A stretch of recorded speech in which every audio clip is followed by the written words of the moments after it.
sommes au centre de Lunéville, dans deux boutiques qui étaient désaffectées depuis quelques années et que nous avons proposé en fait de réinvestir pour, pendant une durée d'à peu près 2-3 ans, pour lancer un atelier pédagogique in situ qui s'est monté donc à partir d'un partenariat entre l'école d'architecture de Nancy et la ville de Lunéville.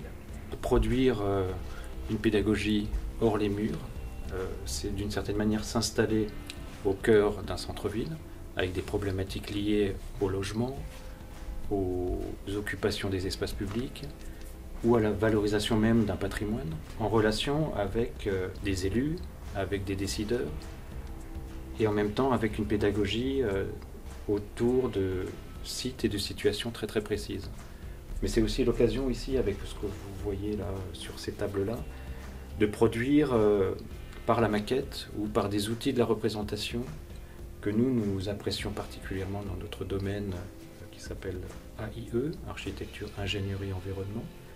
Et cet aspect ou cette façon de produire simultanément de la représentation intérieure-extérieure, de la maquette physique, permettent à ces interlocuteurs de mieux comprendre un certain nombre de projets et un certain nombre de démarches. Ce qui est caractéristique en fait de cet atelier de projet, c'est effectivement le fait d'être mis en situation réelle et de ne pas suivre un enseignement à l'école, mais hors de l'école, et de venir à Lunéville de manière hebdomadaire pour, voire parfois plusieurs fois par semaine, puisque non seulement donc on rencontre les étudiants une fois par semaine, mais ils ont la possibilité d'utiliser cet espace comme un atelier de travail, mais aussi comme un atelier de production, puisque notre partenariat a permis de financer en fait en partie l'acquisition d'une machine, du découpe laser, qui permet donc de démultiplier les possibilités de travail, de fabrication de maquettes, et donc de concevoir le projet comme un petit chantier, comme un chantier à échelle réduite, et qui devient aussi un outil de médiation, à la fois un outil de réflexion, un outil de médiation, non seulement pour penser le projet, mais pour pouvoir parler sur le projet avec des interlocuteurs extérieurs. Le travail avec nos enseignants, il s'organise, alors on a un jour par semaine plus ou moins ce qu'on appelle une correction de projet. Donc on fait le point sur ce qu'on a fait dans la semaine, qu'est-ce qui fonctionne, qu'est-ce qui ne fonctionne pas. Ils nous aiguillent sur des pistes qui pensent intéressantes. Après nous, dans la semaine, on est complètement en autonomie. Donc on travaille comme on a envie. Si on a envie de travailler sur site, ici à Lunéville, on peut le faire du coup, pour avoir la découpe laser directement. Et du coup, on peut laisser nos maquettes, nos travaux ici. Ou alors on peut travailler chez nous. Ouais, donc le fait de travailler in situ, d'avoir un atelier au cœur de la ville qui correspond donc à la problématique du projet en cours, permet un apprentissage peut-être plus rapide, plus efficace. C'est-à-dire si on fait un projet à l'école d'archi, on aura sûrement une visite du site, on l'aura vu, mais après tout est, on garde tout, on a des photos, on a des modélisations. On est un peu hors contexte et on a vite fait de faire même des approximations et à se concentrer sur d'autres sujets. Alors qu'ici, on est sur place, on rencontre